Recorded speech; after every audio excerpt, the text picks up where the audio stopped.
자, 우리 할인해서 이제 우리 여기 적혀 있는 신용 조건이라고 하는 10분의 2, 30분의 n. 자, 이거 무슨 이야기인지 알겠죠? 10분의 2, 30분의 n이라는 건 n자 붙은 거는 30일 이내 갚아라는 이야기이고 10분의 2는 10일 이내 갚으면 2% 깎아줄게. 이런 조건으로 서로 할인에 대한 조건들인 거예요.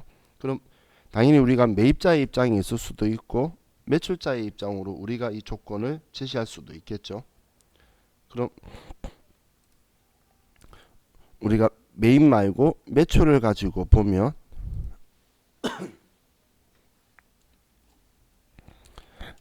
매출에서는 우리가 상품 매출이 401번이에요. 그럼 402번은 매출 환입 및 애누리고 403번이 매출 할인이고 404번은 제품 매출이고 그럼 다음 번호가 매출 환입 및 애누리고 406번이 매출 할인이라는 거예요. 그럼 얘네들도 우리 상품 매출, 제품 매출의 차감 계정이에요.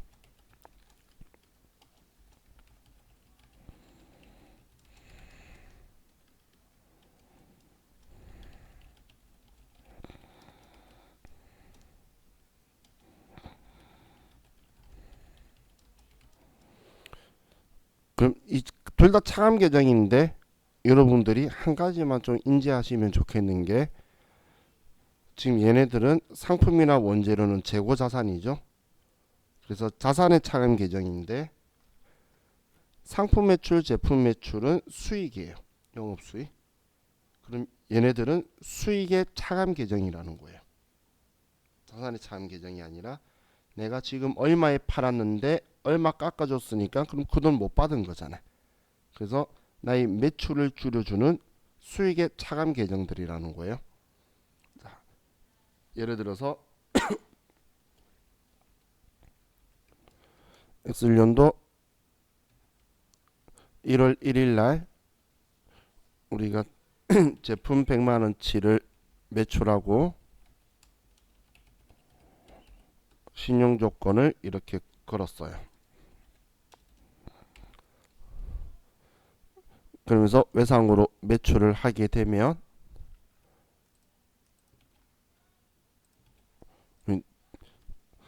대변에 제품 매출 100만원이다. 차변에 외상 매출금 A라는 회사 100만원이다. 이렇게 처리를 하겠죠. 그럼 상대방이 10일 이내 이걸 갚아요. 1월 10일 날 우리가 외상 대금을 회수를 하면 우리는 외상 매출금을 이제 회수했으니까 지우기 위해서 대변에 외상 매출금 100만원이다 이렇게 지우고 차변에 우리가 돈을 받을 건데 2%를 깎고 98만원만 받을 거예요. 그럼 차이 나는 이 2만원을 우리는 매출 할인이다 라고 할 거고 우리가 팔았던 게 제품 매출이니까 제품 매출의 차감 계정으로 매출 할인을 선택을 해줄 거라는 거예요. 그럼 외부 이용자한테 보여줄 때 제품 매출은 100만원이지만 약정에 의해서 2% 깎아져서 우리 실제 수령한 거는 98만원이다라는 걸 이렇게 돌려서 외부 이용자한테 보여줄 거라는 거예요. 그래서 지금은 약정인 거고 약정 말고도 그냥 조기 회수로 인해서 할인해주고 이렇게 나올 때도 있어요. 그럼 이 할인을 가지고 좀 장난을 치는 게 여러분들이 구분을 할 게 지금처럼 약정에 의한 할인이 있고 어음의 할인이 있죠. 이 두 개를 헷갈리시면 안 돼요. 지금 저와 같이 하고 있는 건 약정에 의한 재고자산에 대한 매출 매입에 우리 지금 할인을 이야기하는 거고, 우리 어음의 할인은 또 다른 거였다는 거예요. 그죠? 그렇기 때문에 어음의 할인하고 두 개를 헷갈려 하시면 안 돼요. 어음의 할인은 지금 이게 아니고, 어음의 할인은 우리 매각 거래와 차입 거래가 있는 거죠. 그죠?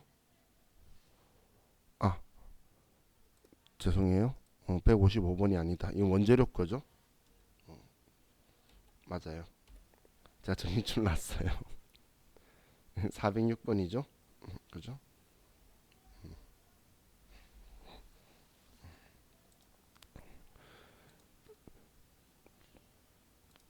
자, 어음의 할인은 어음을 팔거나 담보로 돈 빌리는 게 어음의 할인이에요.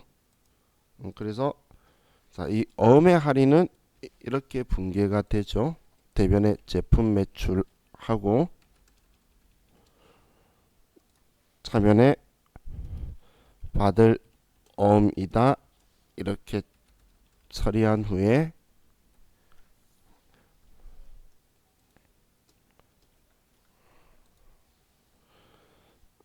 자, 매각 거래로 할인료 2만원을 차감한 돈을 받는다면 대변에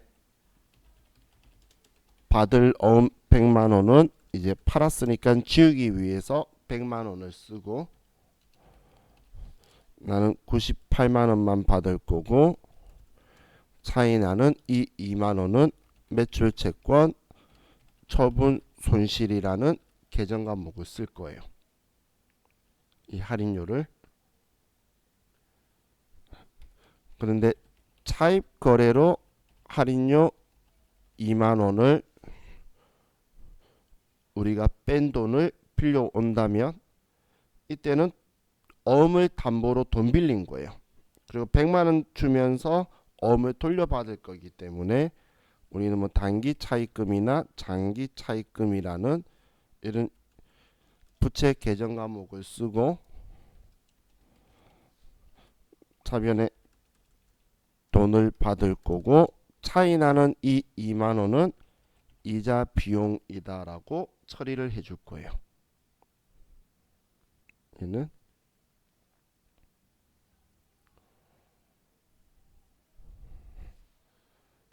그럼 매각 거래에서는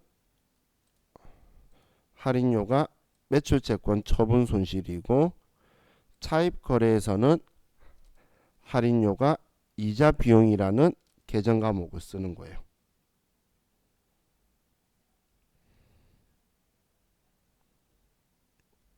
할인료를. 그럼 위에 할인하고는 전혀 다른 거죠. 우리 재고자산의 할인은 약정에 의해서 조기회수로 해서 깎아주는 거고, 그럼 이걸 지금 이론 시험에서는 이렇게도 표현해요.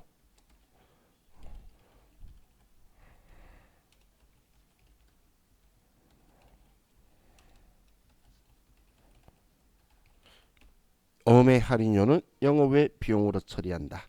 그러면 정확한 지문이에요. 매출채권 처분 손실도 영업외 비용이고 이자 비용도 영업외 비용이기 때문에 둘 다 할인료는 구분을 안 해도 둘 다 영업외 비용으로 처리한다라고 말하면 정확한 지문이란 이야기예요.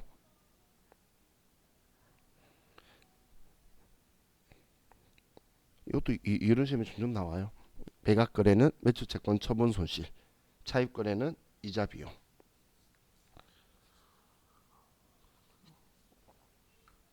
제가 실기 위주로 말할 때는 이제 이 할인 이 두 개를 이해하고, 약정에 의한 할인하고 어음 할인 헷갈리지 말라는 거고, 어음 할인 가지고는 이론 시험에서 이 두 개를 가지고 여러분한테 또 질문할 거니까 얘네들도 성격을 정확하게 인지를 하고 있자라는 거예요.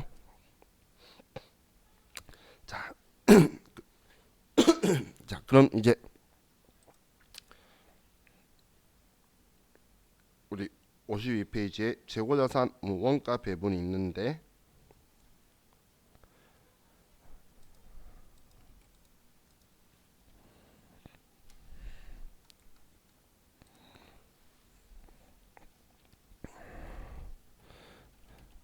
상기업에서 상품 매출 원가를 산정하는 방식은 기초 상품 재고액 더하기 단기 상품 매입액 빼기 기말 상품 재고액을 빼는 방식을 써요.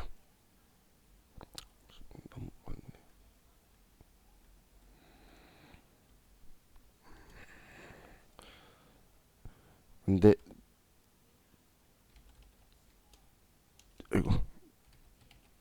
제조업에서는 제품 매출 원가가 있는데 얘는 기초 제품 재고액에 더하기 단기 제품 제조 원가 빼기 기말 제품 재고액을 빼는 방식으로 갈 거예요.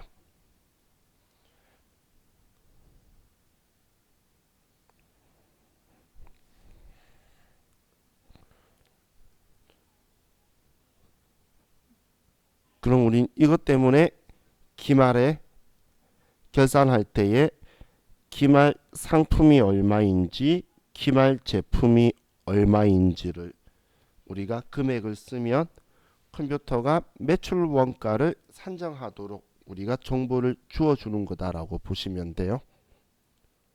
우리가 정보를 그렇게 주게 될 건데,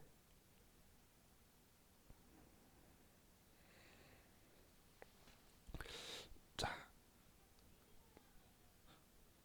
그럼 이 정보들을 우리가 정리하는 방법 중에서 지금 기말 제품 재고액, 기말 상품 재고액 이 재고 자산은 수량 곱하기 단가가 될 거라는 거예요.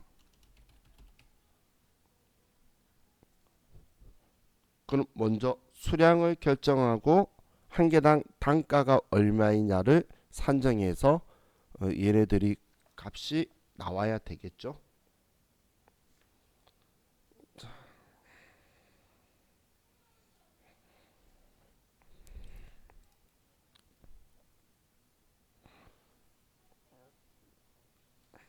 자, 그럼 먼저 재고자산 수량 결정 방법은 첫 번째가 계속 기록법. 얘는 장부 기록법이라고도 하는데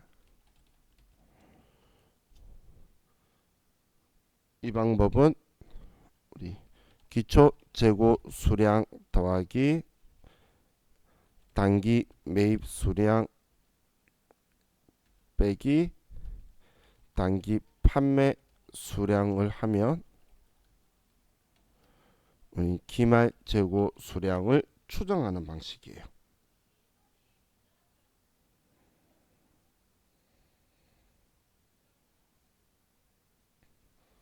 자, 그럼 단기 판매 수량은 얘는 실제 값을 하는 거고 기말 재고 수량은 추정 값을 가지고 우리가 계산하는 방식이에요.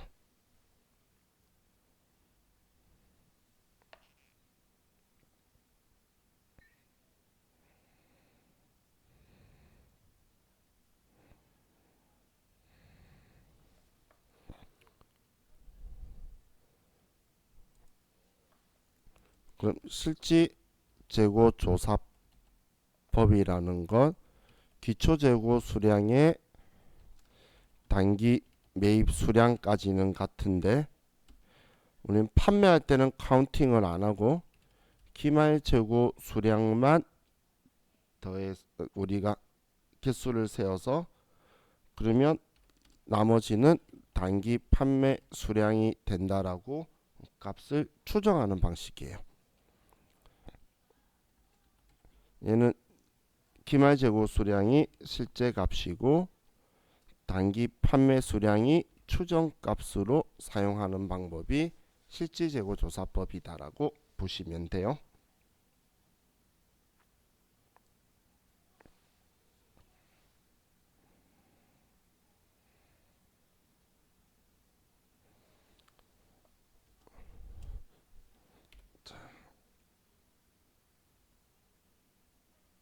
그럼 우리 혼합법 병행법이라고도 하는 거는 기초재고 수량 더하기 단기 매입 수량은 얘는 기말 재고 수량 더하기 단기 판매 수량 더하기 감모 손실이 나올 거라는 거예요. 얘도 실제 값을 쓰고 얘도 실제 값을 쓰는 거예요. 얘 둘이 더한 게 기초와 단기 매입 수량이 일치하면 감모 손실이 없는 거고, 차이가 발생하면 이만큼 없어졌다는 거예요. 감모 손실은 내 재고 자산이 사라졌다는 의미예요.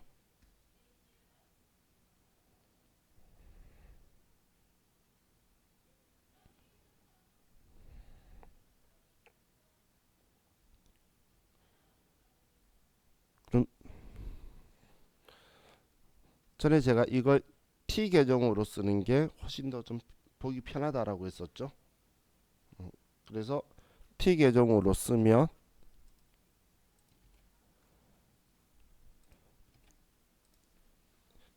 이렇게 쓸 거예요.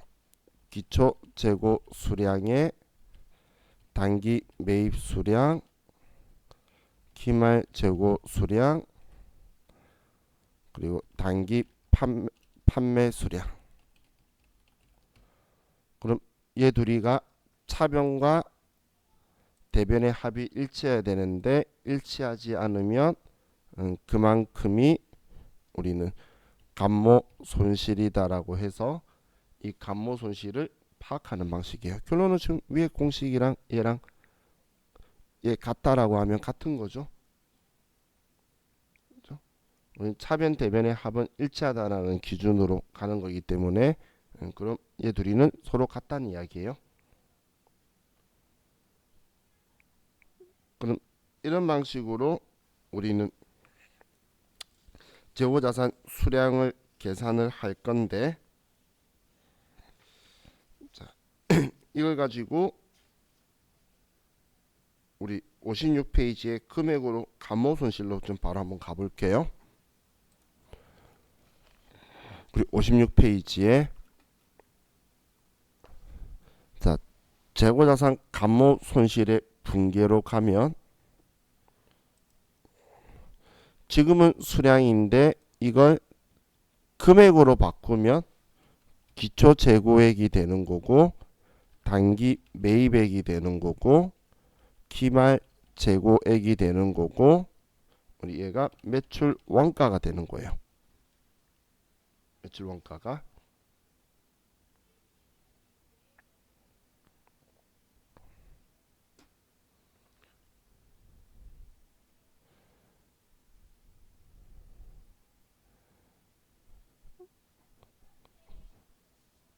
그럼 여기에서 금액으로 봤을 때 기초 재고액이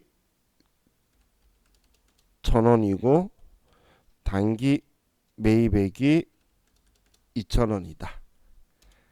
기말 재고액이 1,400원이다. 이게 여러분들이 자동 결산할 때에 입력하는 값이죠.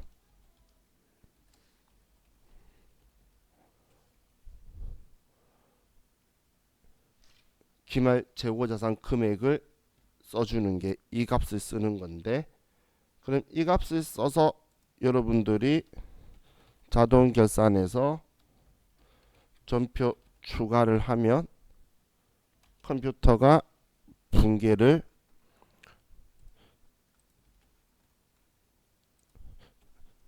1,000원, 2,000원이면 3,000원인데 1,400원치 남아 있다라고 여러분들이 표현해 줬으니까, 그러면 1,600원치를 차변에 매출 원가 1,600원, 대변의 재고 자산 1,600원 이렇게 분계를 해줄 거예요. 이게 우리가 결산할 때에 기말 재고 자산을 써서 전표 추가했던 그 원리다라고 보시면 돼요. 자, 그런데 만약에 우리가 실제로 판매한 게 1,600원치가 아닌 거예요. 만약에 실제로 우리 남아있는 건 1,400원치가 맞는데 200원치가 다른 곳에 사라졌다. 감모 손실이 발생했다라고 볼게요. 그러면 감모 손실이 발생하게 되면 우리는 정상 감모 손실이냐 비정상 감모 손실이냐라고 따지게 될 건데,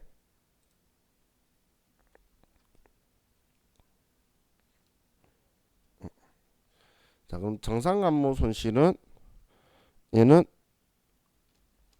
원가성이 있는 것으로 보기 때문에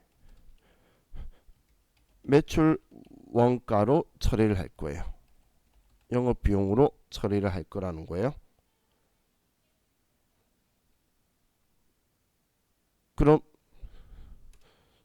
만약에 실제 판매한 거는 1,400원치라고 하면 지금 이렇게 될 거란 이야기죠. 감모 손실이 200원치가 발생한 거였으면 대변의 재고 자산 200원이고 차변의 매출 원가 200원이고, 그러면 실제로 팔린 1,400원치만 재고 자산 1,400원, 매출 원가 1,400원 이렇게 분기가 될 거라는 거예요. 그럼 굳이 같은 분기이기 때문에 우리는 정상 감모 손실일 때는 그냥 1,400원치라고 쓰면 컴퓨터가 이 두 금액 합쳐서 한 번에 분기를 해주죠. 한 번에 분기를, 이 두 분기를 따로따로 할 필요 없이 컴퓨터가 한 번에 다 분기를 해주기 때문에 정상 감모 손실은 우리가 이때는 우리 회계 처리를 별도로 하지 않는 거예요. 하지 않고, 하지만 우리 기말 재고 자산의 실제 재고액을 입력을 1,400원이다라고 하면 컴퓨터가 전부 다 매출 원가로 회계 처리를 해버리는 성격이 있기 때문에 저렇게 할 거라는 거예요.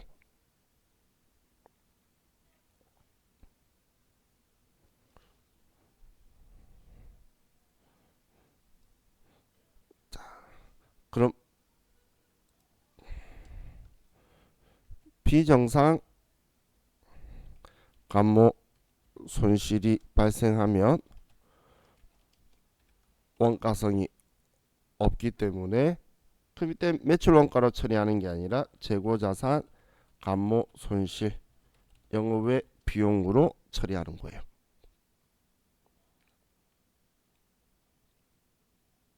그럼 이때도 당연히 기말 재고자산은 우리 항상 장부에 실제값을 쓴다라고 했죠.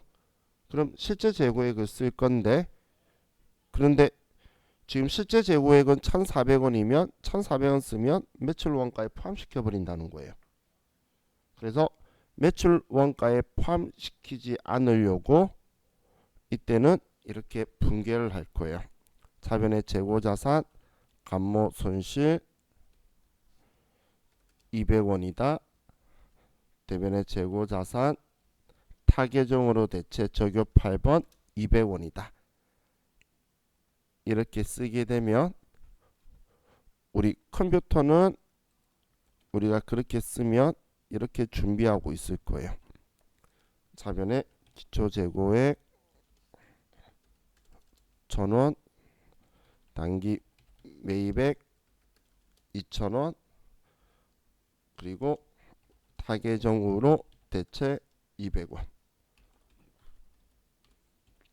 이렇게 기다리고 있을 거라는 거예요. 그럼 우린 기말 재고액 매출 원가를 봤을 때 기말 재고액을 여기에서 1,400원으로 쓰면, 그러면 매출 원가는 1,400원으로만 인식을 해서 이때 우리가 전표 추가를 하면 컴퓨터는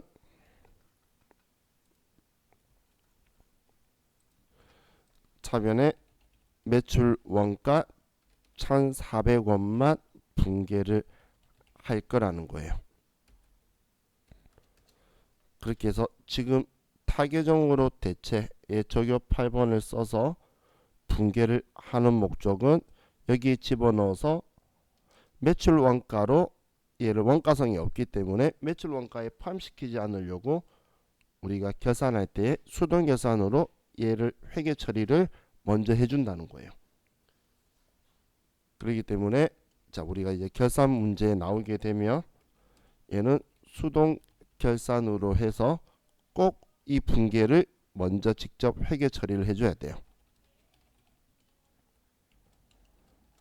자 그리고 기말 재고 자산은 실제 재고액을 입력하는 건 똑같아요. 우리 이것 때문에 전에 제가 결산할 때도 비정상 감모 손실이라면 수동 결산이 있을 수 있다라고 이야기했던 거 있죠. 우리 결산할 때에 그게 이제 기말 재고 자산 문제가 나오면 감모 손실이 있는지 그 감모 손실 중에서 비정상 감모 손실이 있다면 그 금액만큼은 재고 자산 감모 손실이다.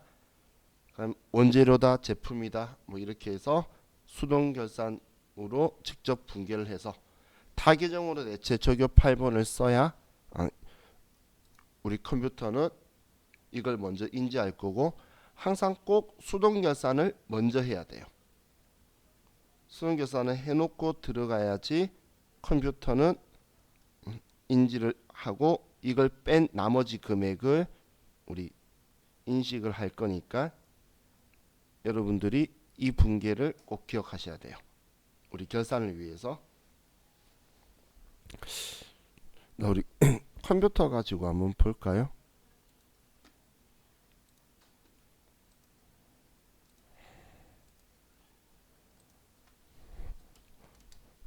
컴퓨터 가지고 보면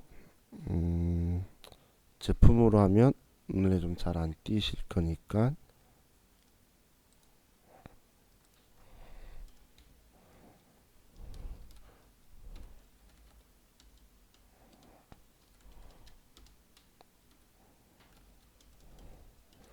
자 우리가 상품이 그냥 기초는 없고 단계 1,000만원치 상품을 사왔다고 볼게요. 그럼 이런 상황에서 내가 기말 상품이 하나도 없다라고 하면 전표 추가하면 1,000만원치 다 팔았다고 붕괴할 거라고 기다리고 있는 거예요. 그런데 내가 여기에 예를 들어 400만원치 남아있다라고 하면 400만원 빼고 600만원을 상품 매출 원가로 붕괴하겠다는 거예요.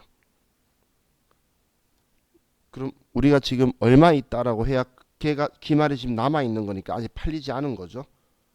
그럼 그 돈으로 나머지가 팔린 거다라고 할 건데 근데 이 중에서 100만원치가 우리가 예를 들어서 없어진 거예요. 없어졌다면 우리는 지금 바로 그럼 500만원만 매출 원가에 되지 100만원은 매출 원가로 붕괴되면 안 되죠.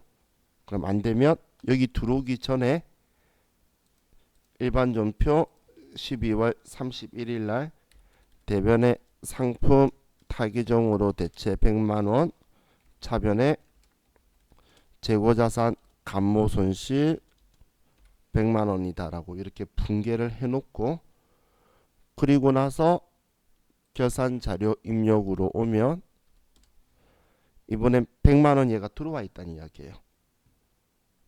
방금 재고자산 감모 손실 하면서 타계정으로 대체를 쓰면 그럼 여기에 제가 400만원치 남아있다라고 하면 컴퓨터는 다른 곳에 100만원 썼으니까 500만원만 매출 원가로 붕괴하겠다라고 금액을 넣어주죠. 그래서 수동계산을 비정상 감모 손실을 붕괴를 하는 이유는 뭐냐면 매출 원가로 붕괴되는 걸 방지하려고 하는 거예요. 매출 원가로 원가성이 없으니까 비정상 감모 손실은 매출 원가로 붕괴를 안 시키려고 이 붕괴를 해서 여기 다른 곳에 썼다는 거예요. 그럼 이것만이 아니고 우리 기중에 뭐 재해로 없어져서 재해 손실이었던 아니면 다른 곳에 기부해서 기부금으로 나갔던 물건들이 혹은 우리 뭐 직원들한테 줘서 복리후생비로 나갔던 우리 수선비로 썼던 간에 어떻든 간에 이 재고자산은 다른 데 써버리면 팔린 원가가 아니죠. 이 매출 원가에 따라서 매출 총이익이 정확하게 나와야 되니까 그러면 여기에 매출 원가에 포함되지 말라고 제가 대변에 재고자산이 오면 무조건 타계정으로 대체 적요 8번을 쓰셔라고 이야기하는 거예요. 그래야 컴퓨터가 그걸 인식을 할 거니까. 그래서 우리 분기에서 타계정으로 대체 적요 8번 쓰는 거는 아주 중요한 거고, 시험에서도 그래서 얘 안 쓰면 틀렸다고 하겠다라고 입력시 유의사항이 적혀 있었죠. 그게 이것만이 아니고 다른 곳에 쓴 것들도 뭐 예를 들어서 화재로 없어졌어요. 그럼 대변에 상품이 화재로 예를 들어서 100만원치 없어졌고 차변에 제 손실이면 제 손실이다. 또 뭐 50만원치는 우리 회사 뭐 고치는데 수선비로 썼다면 50만원은 수선비다. 아이고, 이때도 이거 안 쓰면 안 되죠. 그럼 250만원치는 매출 원가로 들어가면 안 되겠죠. 그럼 지금 얘네들을 다 걸어줘야지 얘가 컴퓨터에서 그럼 얘 빼고 그럼 얼마만큼 남아있니? 어떻게든 우리는 실제 남아있는 실제 재고액을 써주면 그럼 얘 뺀 나머지가 팔린 거다라고 컴퓨터가 인식할 거라는 거예요. 그래서 재고자산이 대변에 나왔을 때 팔린 게 아니면 전부 다 적요 8번을 꼭 써주셔야 된다는 거예요. 팔린 게 아니면 그래야 컴퓨터가 그 뒤는 알아서 해주니까 여러분이 뭔가를 표현을 해줘야 되겠죠. 그게 지금 여기에 쓰고 있는 예, 지금 제가 중요하다라고 말했던 얘가 그 표현이다라고 보시면 돼요. 근데 이렇게 표현 안 해주면 얘처럼 전부 다 이금에 합쳐져서 1600원으로 분기 다 해버릴 거라는 이야기예요. 근데 원가성이 있다면 당연히 매출 원가로 분기할 거니까 별도로 분기할 필요는 없겠죠.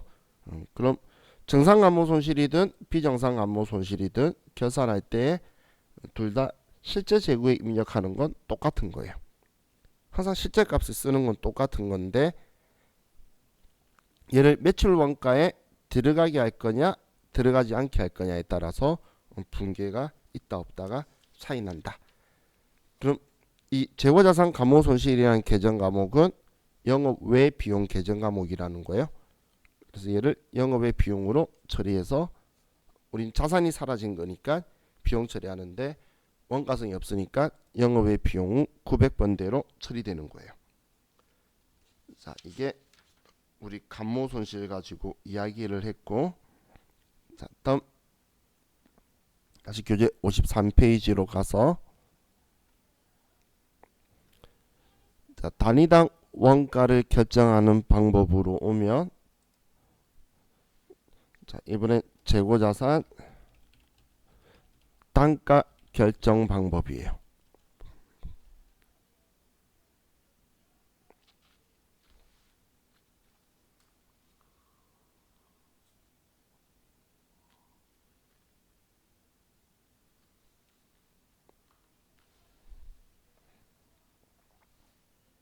자, 재고자산 단가 결정 방법은 원칙은 재고자산 단가 결정 원칙은 개별법을 사용하는 거예요. 개별법은 내가 사오고 팔았을 때 어떤 얼마 주고 언제 사온 걸 지금 팔았다는 걸 1대1로 매칭하는 거예요. 1대1로.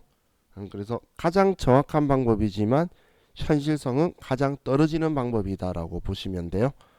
근데 덩치가 큰 물건 몇 개만 판다면 당연히 이런 방법을 쓰는 게 가장 정확하겠죠. 하지만 일반적으로는 이렇게 작지가 않고 여러 가지 종류의 물건을 하기 때문에 우리는 물량 흐름의 가정법이라는 걸 사용을 하는데 이 물량 흐름의 가정법이 첫 번째 선입 선출법이라는 걸 쓰고 이 선입선출법은 우리 교재도 적혀 있는데 이 글자는 자주 좀 많이 써요. 퍼스트 인 퍼스트 아웃이라고 해서 전 세계가 제일 많이 쓰다 보니까 이 약어도 간간히 사용을 해요. 나중에 뭐 법인세 보시는 분은 법인세 서식에도 적혀 있어요. 얘가 정말 모순점이죠. 대한민국 한문 많이 적어두는데 영어를 적어두는 것이 보여요. 그만큼 많이 사용한다는 건데, 근데 얘는 선입 먼저 들어온 게 선출 먼저 팔렸다는 거예요. 그럼 이게 전 세계에서 제일 많이 쓰는 방법인 이유가 일반적인 물량 흐름하고 일치하다는 거예요.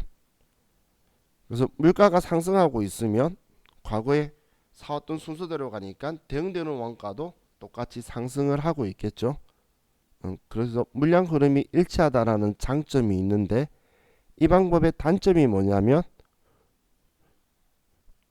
우리 대응되는 원가가 옛날에 샀던 거라는 거예요. 먼저 들어온 건 옛날에 산 거죠. 그래서 대응 원가가 옛날 거라서 수입 비용 대응의 원칙은 적절하지 않을 수가 있어요.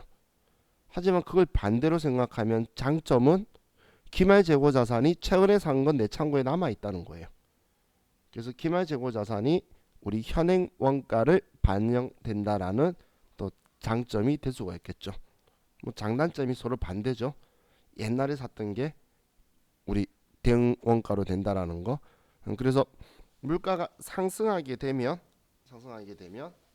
과거 거보다 점점 대응 원가는 증가하고 있는데, 근데 과거에 쌀 때 물건 샀던 금액을 대응 원가로 하니까 이익이 과대 계산이 될 수가 있어요.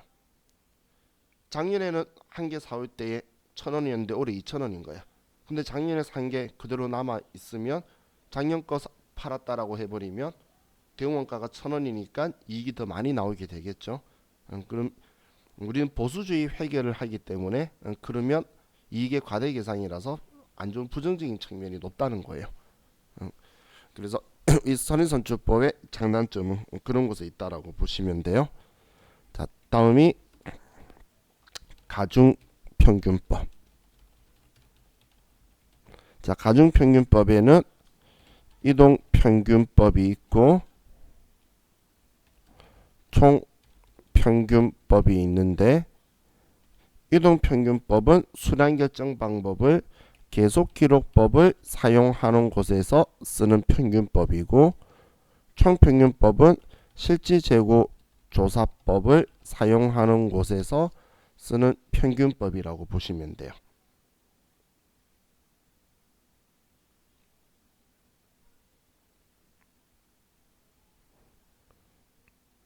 자,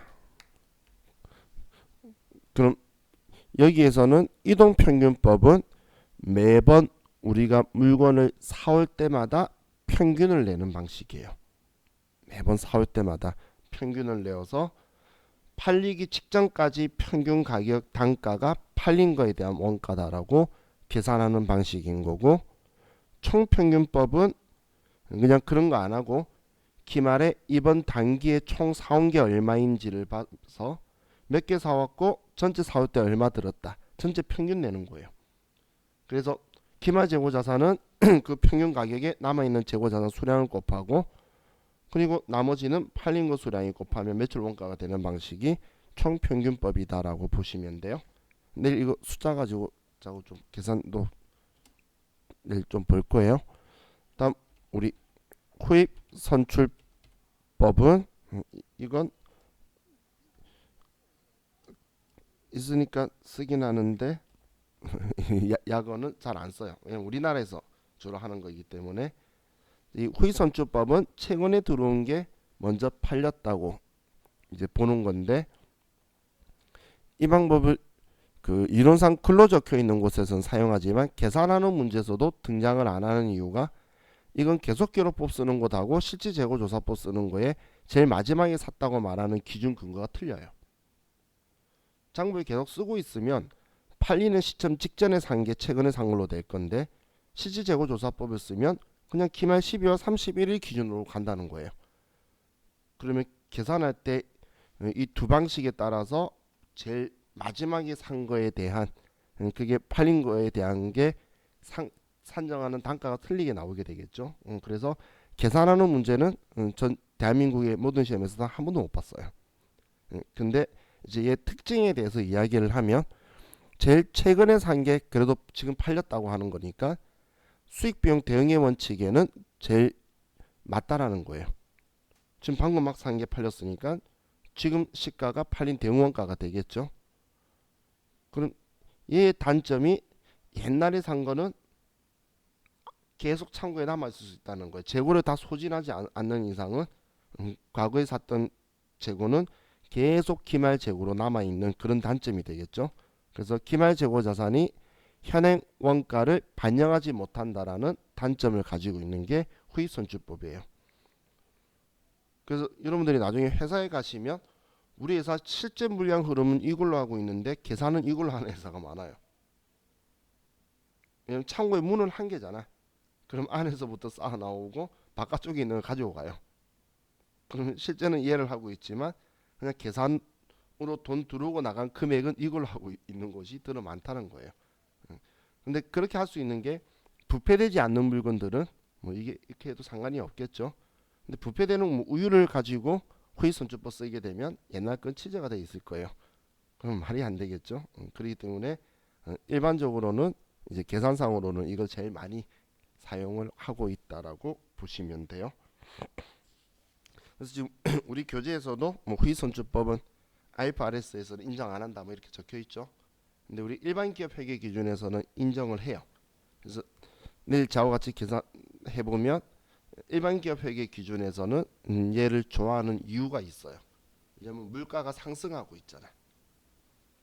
그럼 항상 원가와 매출 원가와 이익은 반비례하겠죠. 여러분 비싸게 사오면 작게 남길 거고 싸게 사면 많이 남길 거잖아요. 그렇기 때문에 이 후입선출법은 최근에 물가가 상승하니까 비싼 물건 팔아서 이익이 작게 나와요. 그러면 보수주의는 참 좋아하는 상황인 거고 한국 사람들은 세금 작게 내고 싶어서 보수주의를 잘 따라요. 왜냐면 그 세금은 똑같은 세율이라고 가정했을 때에 늦게 내면 늦게 낼수록 우리한테는 기회비용이라는 게 늘어나겠죠. 이걸 쓸 수 있는 다른 유용할 수 있는 게 있기 때문에 세율이 증가하지 않는 이상에서 세금을 다음번에 내도록 넘기는 걸 과세이연이라고 하는데 이거는 해를 넘긴다는 거예요. 그러면 우리한테 유리한 조건으로 작용되는 것으로 전부 다 생각을 하시면 돼요. 자, 우리 오늘은 저와 같이 재고 자산을 이렇게 봤는데 제가 너무 많이 쉬었나? 목이 잠긴 게 목이 안 풀리는 것 같아요. 그래서 제가 너무 조용히 이야기해서 여러분들 더 졸렸을 것 같아. 그죠? 내일은 목도 풀리고 허리도 좀 풀려야 될 텐데 허리가 아프네요.